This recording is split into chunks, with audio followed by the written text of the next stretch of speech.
and the society overall suffers as well. And we believe that the government side, our motion and our stance, will help alleviate the harms of hitting the motion. First of all, the government side defines substances as any material that causes direct mental harm. And we define abusers as people who show addictive behaviors towards these materials. And in order to fulfill the burden of the government side, we provide a model of how the government is going to provide authorized counseling to these abusers and their families, and set up programs so that these abusers can fully recover from these addictions and successfully rehabilitate and re-socialize into our society.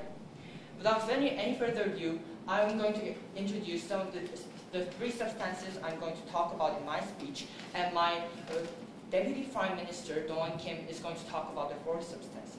The three substances that I'm going to bring about is, first of all, what are the harms to these abusers, and what are the harms to these abusers who are addicted to these harmful substances, and second of all, why the government should provide help, and third of all, why counseling should be mandatory. My first substance, ladies and gentlemen, is about what are the harms to these abusers who are addicted to these harmful substances. And we have three levels of analysis on this point. My first level of analysis is to these individuals' health. Well, as all of you clearly know, that these addictive substances, as we have mentioned, are clearly harmful to these individuals' health, such as drugs, such as marijuana, cocaine, and all of these harmful substances have a tendency in order to deteriorate one's health and refrain one from fully activating and fully fulfilling one's duty in the society. They are refrained from doing works that daily work such as going to their companies, doing household works, and all of these steps are restricted due to these addiction and to these harmful societies. Because they suffer from these, ladies and gentlemen, because their health, their mental health, their physical health are being restricted and retained by these abusive substances, the government side believes that it is time for the government to take hands into this action and provide solutions for their citizens who are suffering. And my second level of analysis is the negative effects they pose on their family and their friends. Not only these abusive materials and addictive materials serve negative effects to the individuals, it also provides negative effects to their family and their friends and people who are around them. This is because if these individuals do not recover and also aware of the problems that they face, these families and their friends are continually going to accept these kind of problems as something that they cannot change, something do not need to change. And this could lead to further abuses in the society and to these families and friends. Exert on the entire society. These addictive materials, ladies and gentlemen, and doing their jobs in the society, the entire society suffers as well, because they do not have logics that they can continue. These kind of are done not only on the individuals and families, but the overall duty is to provide welfare to these societies and to the individuals. We believe that the government is justified in order to provide solutions and take matters into their own hands. And furthermore, because another reason that these abusers exhaust from the society is the social and the health insurance. Because these people's health are restricted, they're forced to use more health benefits and medical appliances, and this overall increases the price and heightens the price of the social insurance and the health insurance that the society members have to pay to the government. And my second substance is why the government should provide help. In my first level of analysis for this, I have the responsibility of the government. Ladies and gentlemen, although it is the freedom of the choice and the right of their freedom to pursue their happiness of the individuals, if the government believes that these individuals of the society are making irrational choices and not making choices that benefit the society or themselves, the government has the right, has the duty, has the responsibility to take the matters into their own hands and intervene so that these individuals could be helped in order to make a much more rational choice for their own well-being and for that of the society. I have just mentioned to you what the responsibility of the government is, and this is the situation, a problem in our society that is clear, inherent. A government must take responsibility for these problems and must take action for these problems. My second level of analysis is protection of the society. I have already mentioned in my first substantive how these overall problems are not only inflicted to the individuals, it is to the family, friends, and the societies as well. Because these negative effects cloud the perception of these families and friends, the entire society's perception of these drugs and abusive materials will tend to get more reliant and lenient towards it. However, this is a situation that the government side nor the society can accept. These abusive materials and addictive materials has to be stopped, and the government should stop it in order for the overall well of the society. And my third level of analysis, why the government should take responsibility, is because the government can and is the only institution that can provide help to these people. Unlike corporations or private institutions, government's only goal and its moral is the interest is saving people and providing the best and the most effectual welfare to these individuals and the societies. Because the government can and is in a position to do so, we believe that the government should. To these individuals, but to these families as well. First of all, before going any further, let's talk about the characteristics of these addictive substances that we have found in this debate. First of all, these addictive materials tend to get involuntary. This means that the people who are addicted to these substances do not know even if they're addicted or not. They just want it more and more. And the second analysis is the isolation. These people who are addicted to these materials and addictive substances tend to get isolated from the society, and they do not have any communication to other people to ask for help. And that's where counseling comes in, ladies and gentlemen. We're going to provide a means of communication so that they're going to have more help and they're going to be rehabilitated into the society. And the third level of characteristic is that they tend to get obviously addicted. Because they're addicted to these materials, they cannot function their daily duties and things that I have mentioned in my speech. Because we believe that these characteristics define these abusive substances, we believe that the government should provide help in order to stop these characteristics. And also, the last analysis that I'm going to talk about, how the counseling should be mandatory in order to change the perception of these families, friends, and society. I've already mentioned many times in my speech that these perceptions can not only cloud that of the individuals who are involuntarily taking the substances. People who just see these people taking these substances tend to think that this is not a problem at all, and they will maybe tend to use these substances as well. And that's why we believe that the government side should provide counseling not only to the individuals and to the families in order to provide the welfare and the benefits of the society. And for all these reasons, the government side is very proud to propose this motion. Thank you very much.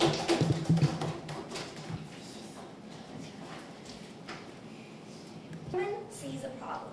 Yes, we do, but not quite on the same point. The government sees a solution. We see that it's not the best in hand. Ladies and gentlemen, we are the opposition today, and I, as the leader of opposition, will address two main arguments. That requiring counseling for all substance abusers infringes on individual rights, and that the motion is lacking in practicality. Our deputy leader of opposition will question on the difficulty and the impracticality in determining the standards of the motion. Now, before building up on the opposition constructive case, I would first like to rebut the points made by the government speaker. The government claimed that abusers are people who show addictive behavior. Although the opposition does not quite understand how abuse can be translated to addiction, let us accept the definition and go on. The government just gave us harms. Yes, we acknowledge the harms, but the opposition believes that all abusers and counseling is not appropriate in this motion. Also, the government gave harms and reasons why the government should interfere, but they did not prove why counseling is the best option. We do not believe so, and that is why we will be elaborating in our first main argument that this motion infringes on an individual's right to freedom. Furthermore, the government did not clarify on their standards on the substances and who will be subject to the proposed motion in the debate. What do they include and what do they exclude? This will be further elaborated by our deputy leader of opposition. Now, moving on to the opposition's case. The opposition sees that requiring counseling is a severe infringement of one's rights. All constitutions and laws guarantee one's right to freedom, and that they will not be subject to treatment that they do not want. Of course, freedom can be restricted in certain cases. For example, if one commits a crime and is imprisoned. But the opposition sees that the proposed motion is an entirely different case. One, if he believes he needs treatment, can get counseling. But if he decides that the problem is not so severe, for instance, if he has used the drugs only a few times and if he feels that his life is not so influenced by the drugs as the government claims, he can choose not to. And everyone acts for their own benefit. Let us take a look at cigarettes, alcohol, or gambling, for example. Yes? Well, these abusers are already addicted to these substances and they do not know the jeopardy of the situation. So how can they decide for themselves if they need help? And that actually will be elaborated in our next speaker's speech about the clear standards needed in this motion. We believe that the government did not provide a clear standard of what substances and what addicted people will be subject to the motion. And so let us go back to the example of cigarettes, gambling, or alcohol. Many people abuse it, but not everyone is subject to the treatment that the government claims that should be required. Only those with problems so severe that they will harm not only themselves, but also society, for only those people are measures taken. The motion should be voted against. Now moving on to the second argument. The proposed motion is highly impractical. The specific criteria and by the Deputy Leader of Opposition, but difficulties believing that this policy will really be applicable. This is a policy debate, ladies. It will be applicable in real life. Is the government going to require the substance abusers to pay for their treatment as suggested? Or are they going to say that the government will use its budget to apply this motion in real life? Making counseling mandatory for all drug abusers obviously demands a lot of resources, a lot of money and labor. How will the government solve this matter? And moreover, if the cost is thrust upon the individuals, would that not be too big a burden on individuals? We are not saying that counseling is not effective at all. What the opposition is saying that the resources and human labor used in this progress can be used for more effective measures like medical treatment and more concentrated care for those with severe abuse problems, not all. No, thank you. And thus the proposed motion is highly impractical. Ladies and gentlemen, what have we told you today? We have told you that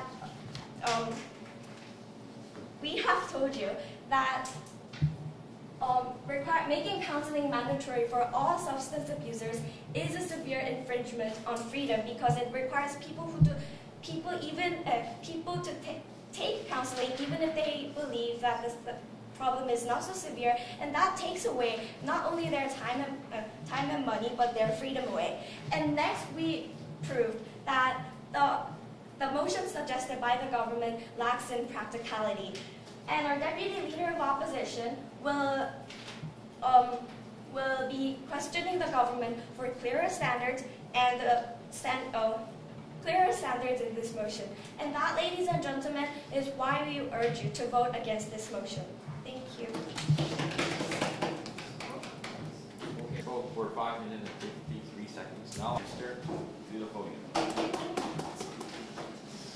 Position that said that they accept the harms the government side has identified in today's debate.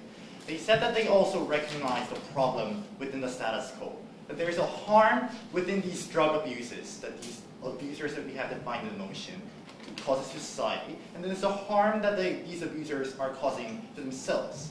Yet, recklessly, what we heard from that side of the House is that they're only willing to deal with the cause of the problems, and they're not going to deal with the harms that has been already committed to society, which we see as very problematic from our side of the House. We're very happy to propose the motion and say that we are going to deal with the harms that has been entrenched with the society because of the government's negligence within the status quo. But before I move on to the third and final substantive case of the government, about how this promotes the healthy society of this debate, I want to look at 3 issues. Firstly, about the obscurity of the motion, and secondly, about this question about can individual freedom can be limited, and thirdly, about if this policy is practical and effective. Firstly, onto this question of obscurity. What we heard from that side of the House was that our definition is to obscure. And then they have tackled that They don't believe that the abuser is the ones that we have defined today. Ladies and gentlemen, what we have told you from our side of the house is that abusers are the ones who are addicted to these kinds of materials. And we have defined substances, the clear ones who have direct mental harms and who are directly addicted to these abusers within the status quo. So we don't believe that what kind of definition of problem they have within our definition. So moving on to the second question about can individual freedom can be limited. And we believe that this is a very important clash, Mr. Speaker, because we believe that the social responsibility of government, when this clashes with the individual freedom, we believe that the social calculation, the practical calculus within the status quo should be made. And what we have heard from that side of the House was that they see severe restriction of individual freedom. And then they have told us that the value of individual freedom is not an absolute. We absolutely agree within this point, Mr. Speaker. So when does the government have the right to intervene within the status quo? We see two cases. Firstly, when there's direct social harm that the government identifies within the status quo. And secondly, when there's social benefit, there's immense social benefit that the government wants to promote within the status quo. We see both, Mr. Speaker. We have told you various harms that these individuals pose towards society. We have told you that there's direct harm that we need to fix. There's physical harms, but more importantly, there's perceptual harms that we want to change from the status quo. And we don't see this only within the abusers, but also from the family members of these abusers. I'm going to tell you this more in my substantive case. But we have told you there's immense social benefit within the status quo, within this motion. Why? Because when this policy is implemented, what this is going to essentially do is to rehabilitate the people's minds and the abuser's mind. But what this policy also does is that it changes the social perception of these counselings as well. And then we have told you that there's governmental responsibility within the status quo. Why? Because the government is the entity that should and that has the responsibility to care for the entirety of the society. But we have also told you from our side of the House that government is the only institution that has the right to intervene within the status quo. And to this analysis, we have heard absolutely no response from the opposition bench whatsoever. But let's secondly move on to this question about if this policy is practical and effective.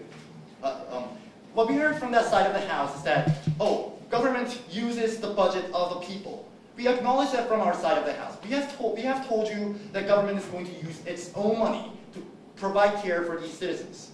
We know the concern of the opposition that this is going to, somehow use some of the monies that the government was entitled to use for the social benefit in the first place. Why do the taxpayers pay money in the first place? We believe that is because the taxpayers has the incentive to care for the entirety of the society that they live in within the status quo. But secondly, Mr. Speaker, we believe that budget shouldn't be a really big problem within this debate. Why? Because we're never willing to trade the morality of the government and the morality of the society with some kind of trivial fiscal problems. But moreover, Mr. Speaker, what we believe from our side of the House is that these budget problems are going to be minimal. What do we need in order to implement this system within the status quo? What we need is the manpower and the buildings that the government needs to establish in order to give and provide health care to these citizens. And we don't believe that these kind of hiring some people and building some buildings are going to severely jeopardize the ability of the government to care for other problems within the status quo. But then we use this money to medical treatment. That side of the House is turning a blindfold eye to the fundamental problem that we identify from our side of the House, which is the perceptual problem that we need to deal with within the status quo. So keeping this in mind, let's finally move on to the third and final substantive case of the government. We have three levels of analysis. Firstly, about the rehabilitation program.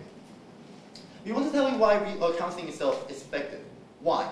Because the government oftentimes fails to engage with these abusers within the status quo. They fail to recognize what is the key problem within the behaviors of these citizens, of these abusers. We believe that the perception is the key.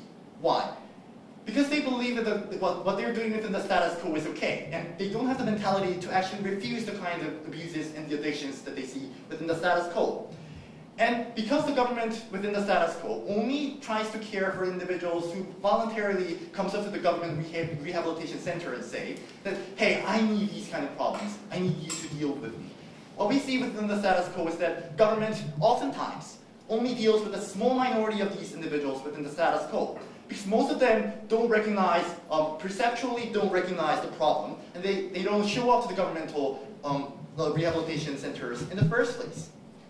But what this also does is that it incentivizes the people to not do the kind of abuses that they do within the status quo.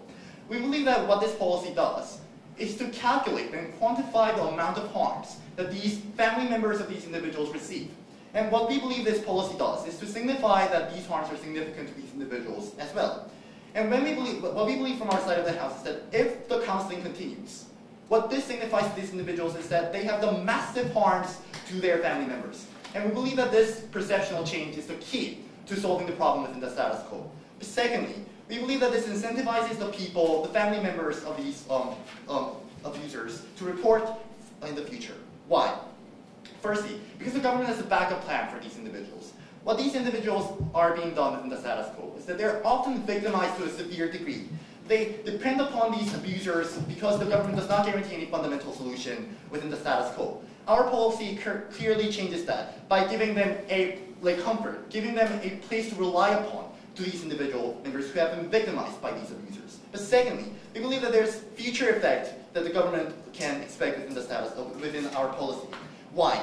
Because what they fundamentally, what these family members don't fundamentally get is that they're victimized within the status quo because they're fundamentally being abused by these people because they have been subjected to these people's abuses because of the mentality challenges that these substances pose upon these individuals. What they believe is that that kind of abuses are justifiable. And we don't believe that, Mr. Speaker, can tolerate this. But thirdly, about the social message, we believe that the government should not only take care about the perpetrators, but also the victims. So we believe that what our policy does is to care and dignify these victims to a certain degree and empower them to actually come out to society with a more rehabilitated process. For all of these reasons, we're very proud to propose. Thank you.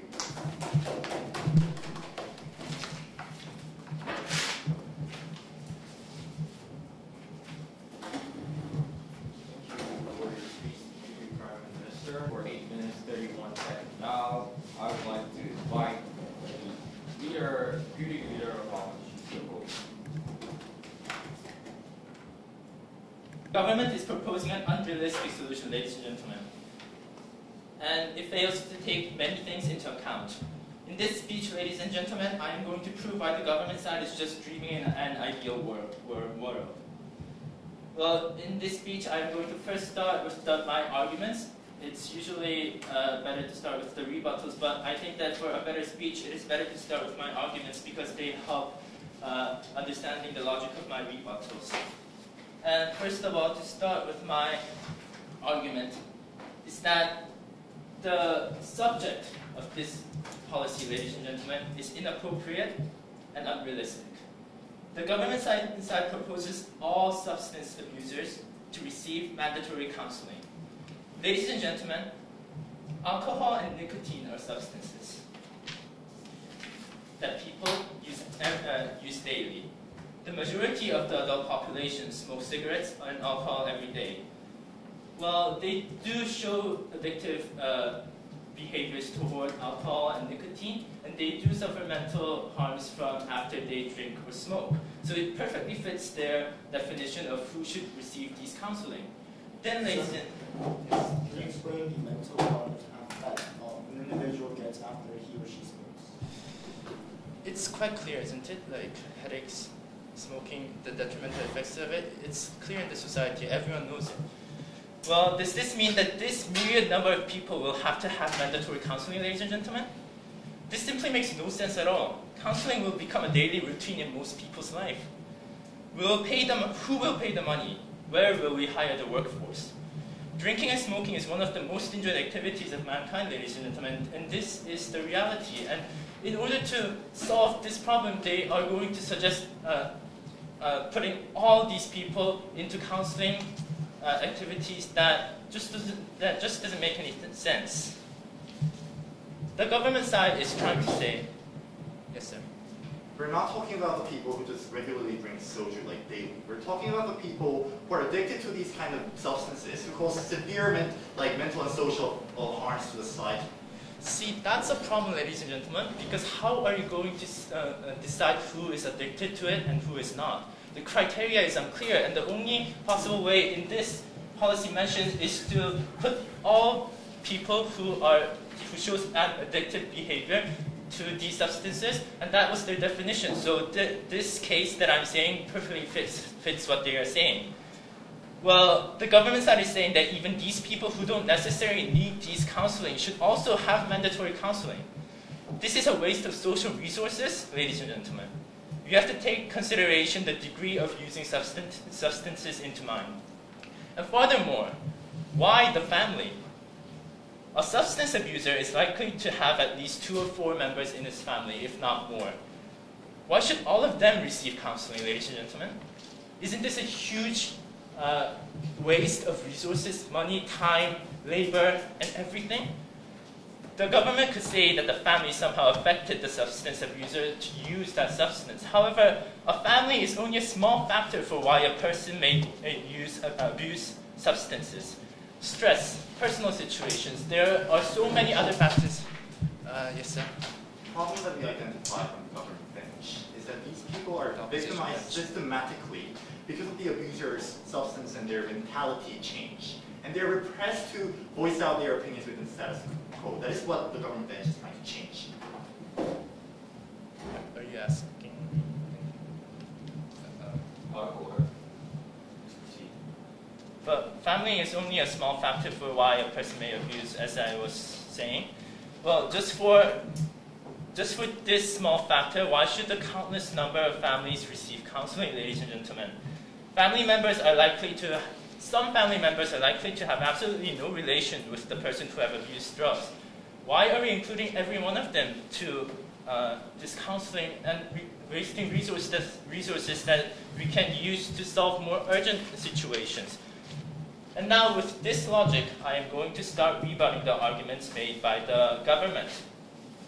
The government wasted a lot of time with their speech, ladies and gentlemen. They tried to prove the harms and everything, but without the practicality, without the reason that this system will fix it, none of these stand, ladies and gentlemen. So what if there are harms? If this system doesn't change it, if this system fails to really address it, then they just don't stand.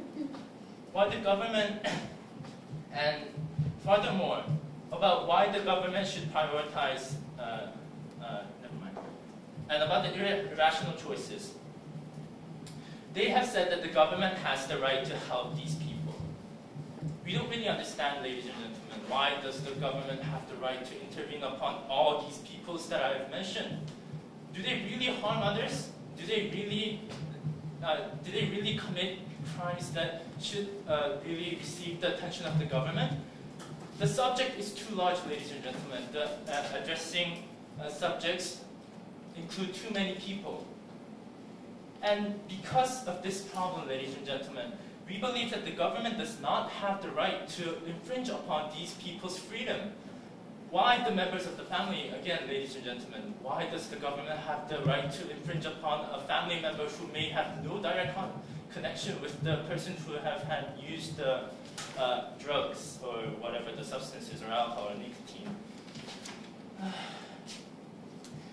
And now about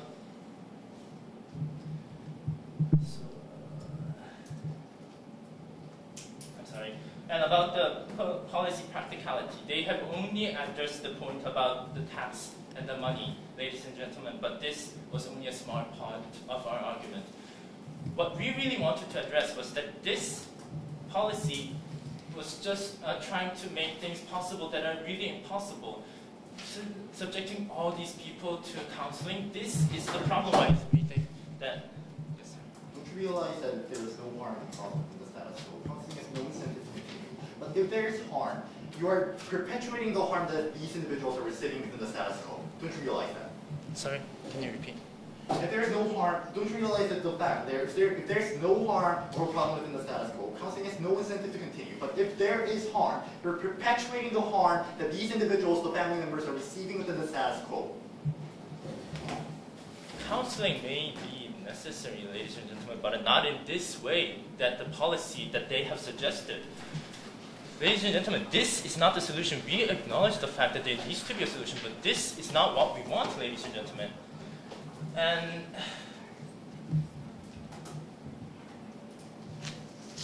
I can't believe this. Well, so what have I told you today, ladies and gentlemen? They have tried to mention the harms of the drug abusers as such, but all of these do not stand if they do not prove the fact that this policy will actually work, because this is a policy debate, ladies and gentlemen. Thank you. Thank you, Deputy Leader of Opposition. The speaker spoke for 8 seconds. Now, I would like to call upon the government to in the first place. And we also showed you numerous points about how the government has the incentive, has the responsibility of having our policy in the first place, and therefore their whole argument, their whole case was based on impracticality. But since due to our arguments, the opposition's arguments on impracticality falls, because we showed you exactly how the government has the incentive to solve the problems of harm that these individuals are causing in our society today. Now, having this said, I would like to first point out three flaws that the opposition side had in this debate today before moving on to the clashes that I found in this debate. Now, the first major flaw that the opposition side had today was that they conceded to the harms that we proposed. Now, we showed you through our Prime Minister's speech how these abusive substances and these abusers using these substances can actually harm themselves, their family and friends, and also the society in the long run. To this, the opposition did not reply, did not try to alleviate the harms, and just ignored the harms that we proposed. Secondly, they conceded that counseling was effective. Now, our whole policy is about the government having the incentive to provide counseling to all the people that are using these abusive drugs. Now, as I said before, the leader of opposition came up to the podium and said that counseling is effective, but we're scared of implementing this policy in our society because it's using too many resources. Now, ladies and gentlemen, just because it takes too many resources, we believe that we shouldn't abandon a policy that can help solve the harms that pose a threat in our society today. And the last flaw that the opposition committed was that they did not provide us with a counter policy. Today, ladies and gentlemen, they picked out many minor flaws in our policy that we didn't have, that they could improve. However, they did not come up with a counter policy of solving the problems that were posed by the government side. They agreed to the fact that there were many problems, there were many harms due to these abusive substances in the society and status quo. However, they did not come up with a policy better than ours, a better alternative that would actually solve the problem and actually bring about a better society. Now, having this said, I would like to move on to the three clashes that I found in this debate today. The first clash has to do with the rights and about the government intervention problem. The second clash has to do with the practicality issue. And the third clash has to do with the motion today, actually, about why it should be mandatory in the first place.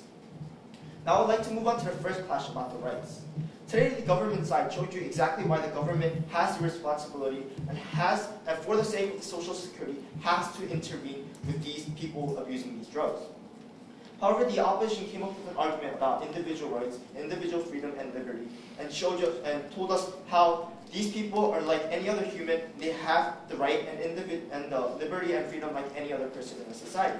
Now, the government side agrees to the fact that these abusers have rights like any other person, but we do not agree with the fact that these people do not pose any harm in our society. As the opposition side agreed to our arguments, these people are causing harms, and this is the exact rationale that we have for the government intervening in this problem, the status quo. Today, the government side gave you 3 levels of analysis about how the government intervention can be justified. First of all, the government, we showed you, has the responsibility of protecting its citizens, and therefore, due to this responsibility, they have to come up with a solution, and we have come up with a solution that can actually alleviate the harms that are taking place in our society right now. And secondly, we showed you how for the sake of Social Security, how for the sake of all the citizens, the government has to step in and try to solve the problems, the harms that were posed are posed by the individuals that are abusing these substances. Last but not least, we showed you exactly how the government is capable and can of solving these harms by providing counseling. And also, our Deputy Prime Minister mentioned about how there are 2 cases where the government can intervene. The first case is when the individual is doing too much harm on the society and on themselves that the government has to intervene. And the second case has to do with when the policy that the government is trying to implement does a very good brings about very good social benefits. Now, ladies and gentlemen, we showed you exactly through our policy that these two cases can be solved through our policy. First of all, we showed you how counseling can actually alleviate the harms through communication, and how it's very effective, unlike other alternatives that the opposition didn't even come up with. And secondly, we showed you about the social benefits of implementing this policy in our society today, how it could bring about a perceptual change, how it could promote a better, healthier society through this policy. Opposition side today accused us of having an impractical policy. But as I mentioned before, ladies and gentlemen, we gave you a clear model about how the government has the incentives of their incentive being solving the harms that are done by these individuals that are using the substances. This incentive could allow them to continue counseling in our society, as it would solve the problems that the government is so concerned with. However, they pointed out how there's no standard, how there's no criteria. Ladies and gentlemen, we believe that we have gave you a clear enough criteria about how we define substances as any substances that messes with the mental mind, and therefore we believe that what the government is trying to say today is not trying to focus on these criteria or standards. We're trying to focus on the fact that the government is trying to take the initiative to do something, unlike the opposition side, which is standing back and doing nothing. Therefore, this whole practicality issue has been simply taken by the government side, because the opposition side today only picked on some possible flaws that in the government model, which were existent. It should be mandatory because this mandatory counseling can bring about a perceptual change that we would need to alleviate the harms in the society and work for a healthier society. However, ladies and gentlemen, the opposition side, we should be able to sacrifice these resources to help our citizens and in the long run help our society. Therefore, for all these reasons, we're very proud to vote. Now I would like to call upon the opposition whip. Before I start my speech, I would like to make an important point to the government side. We agree with the government side, ladies and gentlemen. We acknowledge the harm that the substances do impose harm to the abusers. We also agree with the fact that counseling may also be helpful. The government side has wasted a lot of time proving the premise that this side has already agreed upon. Ladies and gentlemen, we did not concede. This is the premise that we started on. We agree with the harm that these substances may impose to the abusers. Yeah. Yes. If you agree to the harms, then how are you willing to solve these harms? Yes, I am going to say it. But this is a policy debate, ladies and gentlemen. Policy debate needs need, benefit, and practicality to solve this problem. And to agree upon the status quo, all three conditions must be met. But the practicality truly lacks in this status quo. This will be further debated in the clashes that will be introduced from now on. And the first clash is about mandatory, the keyword mandatory that is in the status quo. And before I start my speech on this clash, I would like to point out that the government side said that government is the only one who can only intervene in the status quo. But this is true. However, I believe that the government side is clearly mistaken in its intentions of speech. We are saying that we shouldn't intervene at all. We are not saying that any other organizations, such as NGOs or other communities, can involve. We are saying that no one can involve, even the government. Now I would like to begin my speech on the mandatory part. And we believe that making this policy mandatory infringes the rights and it infringes the public personal rights to choose what they want and what they do not want. One can choose whether or not he or she would get a counseling or not.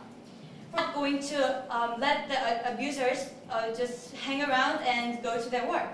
We are going to inform them the possible side effects, and we are going to allow them to ask for the possible treatments. And also, we are saying that there are people who are abused but can be rehabilitated in a normal way. If we make it mandatory, then it may make them feel more traumatic. For instance, if I feel that I'm very normal, but if somebody else forces me to take those counseling actions, then I would feel... Yes? Anyone? How would these addicted people know they're in problem if they are already addicted to the substance? And as your side mentioned, I want to quote what the government side said. The government side said that the people who got abused shows like symptoms that clearly shows that a person is addicted.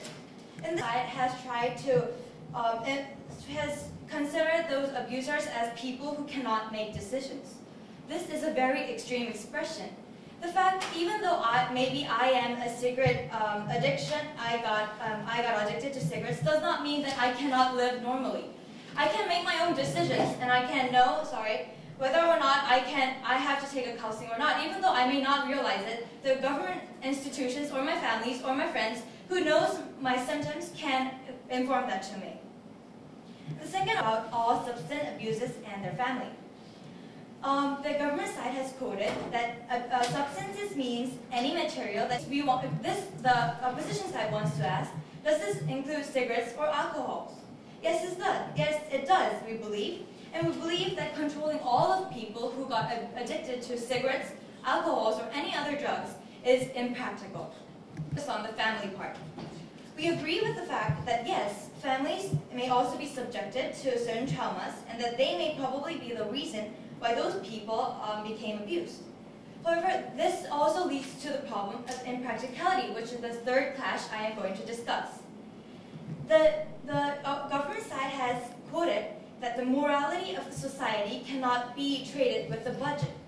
However, this is a policy debate. How can you not consider budget into your consideration and to spend money on whatever thoughts you think you're right?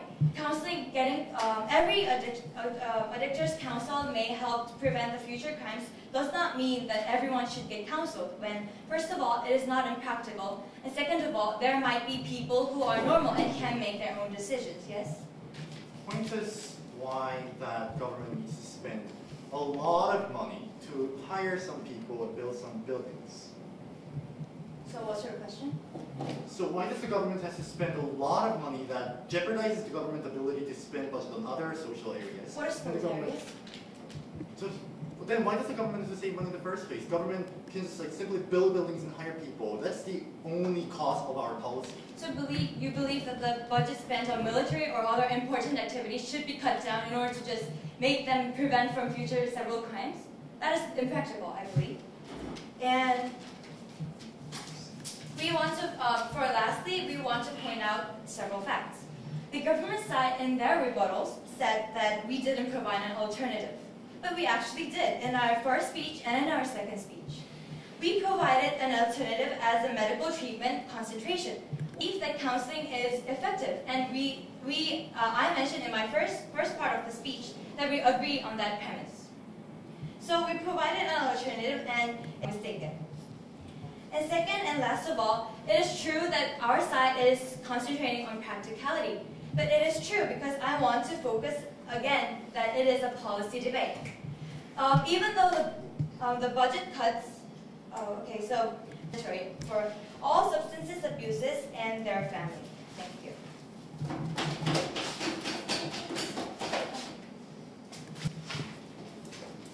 Well, just take your seat. After I call you. Okay, thank you, Officer Wood. The speaker spoke for 8 minutes and 15 seconds. Now I would like to call upon the opposition to reply.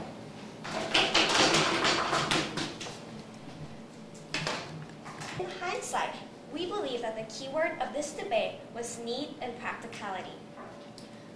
We clarified in our speech that the opposition is not against government intervention at all. The proposition seems to believe that because government has power, that gives this motion justification. The opposition, ladies and gentlemen, as our Deputy Leader of Opposition argued in his speech, is saying that the government should not be granted this right because, as we continuously mentioned, this policy lacks practicality. Maybe some effects of counseling. However, we do not see that it is the best option. Trying to belittle the effort and resource used in this progress, but we We believe that, and our third speaker has provided alternatives. We believe that the alternatives can be better option, and that because this motion is not the best in hand, it should not be voted for. The mental harms of these substances and why they fit in with the government's definition. The government did not respond to this, and they accused us of simply groundlessly repeating that this motion lacks practicality. We ask you to respond to these points, and they did not, and they did not also accept our point of information.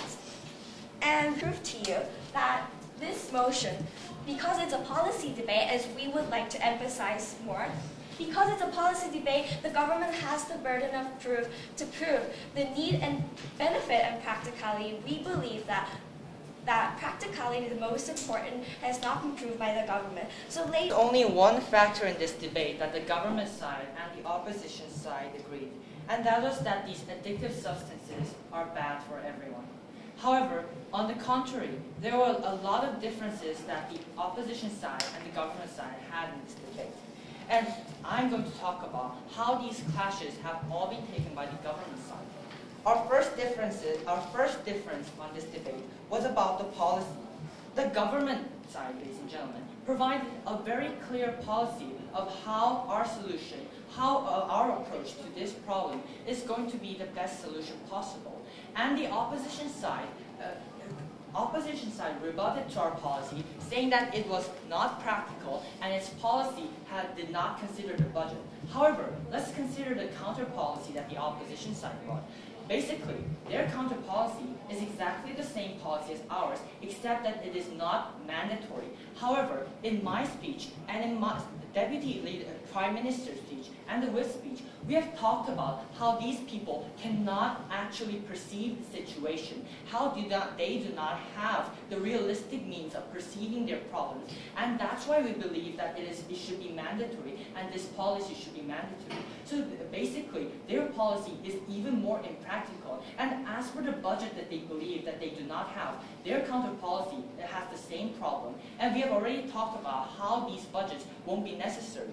And that's our second difference, ladies and gentlemen. How about the budgets, ladies and gentlemen? We have already talked about how the government side has a responsibility to intervene in these situations and how the government side should take hands into these matters.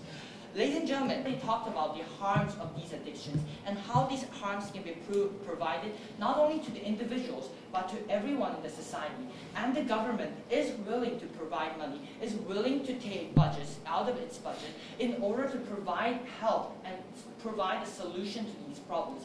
Because, ladies and gentlemen, this is also a problem in the society. And if this problem is not dealt as quickly as possible, the problem is going to lead to economic factors as well, and it's going to provide the society even greater loss of money, as we have just provided in our speeches and debate, ladies and gentlemen. Our third difference was about these abusive substances. Ladies and gentlemen, in our side, we did not actually say that cigarettes cigarettes are not included in our motion. However, the opposition side obviously can only think about cigarettes and alcoholic abuses when they talk about addictive substances. However, when we define this, we meant as any substances that can be provided addictive and harmful to the society. And ladies and gentlemen, as for their information, they were not able to provide a mental negative effect cigarette has on people. Headache is not a mental negative effect, ladies and gentlemen. And finally, this last difference that we want to talk about was why it should be mandatory and why it should be mandatorily imposed on these individuals and their families.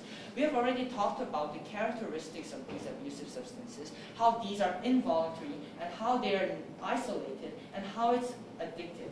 Ladies and gentlemen, people who are addicted to these addictive materials do not know they're addicted. They do not know that they need help. They do not know that they need to run to a doctor and ask for help and ask for counseling. And that's why we believe that the government side is going to give mandatory help, because that is the more practical option, because it is more practical, and even if there is some kind of difficulties in the counseling, it is only a small inconvenience that these individuals have to pay for the greater harm that they will receive if they're continuously addicted to these substances. Ladies and gentlemen, the policy, the practicality, and even cigarette was not a big picture of today's debate. It is only a small part of today's picture. Ladies and gentlemen, the bigger part of this debate, the point of this motion was whether which side was able to approach the solution better and provide a better solution for this. And obviously, the government side has provided a clear solution and has explained very well why we have won today's debate. And we are very proud to propose. Thank you very much. I'd like to tell you to wait outside until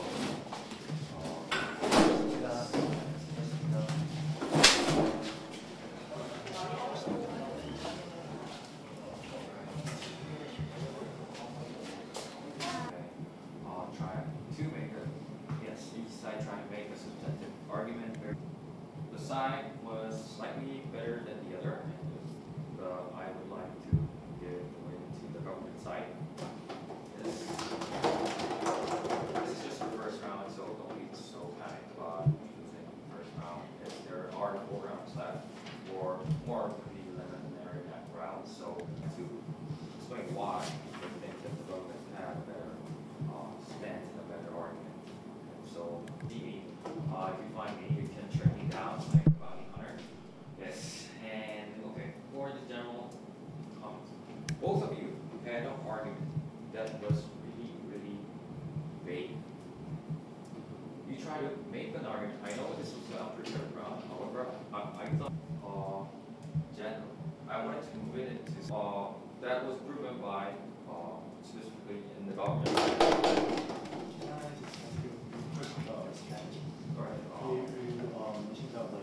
매번이다 보니까 이렇게 중학교 때 다 되게 영어 토론을 좋아했었는데 고등학교 올라와서 이거 다 지금 들려요? 아, 그래요? 네, 그래서 그 고등학교 와서 별로 할 기회가 없다 보니까 그냥 이렇게 즐겁게 한번 참가하는 마음으로 같은 학교라서 다 하게 됐어요. 그래서 이렇게 준비를 하면서 그냥 되게 재밌게 했던 것 같아요. 그리고 또 보완할 점은 딱히 그러니까 이거는 즉석에서 하는 거니까 그렇다 치는데 준비할 수 있는 것도 저희가 사실 준비가 잘 안 돼가지고 그러니까 이렇게 저희 팀원들끼리 좀 말을 맞추는 게 잘 안 된 것 같아요.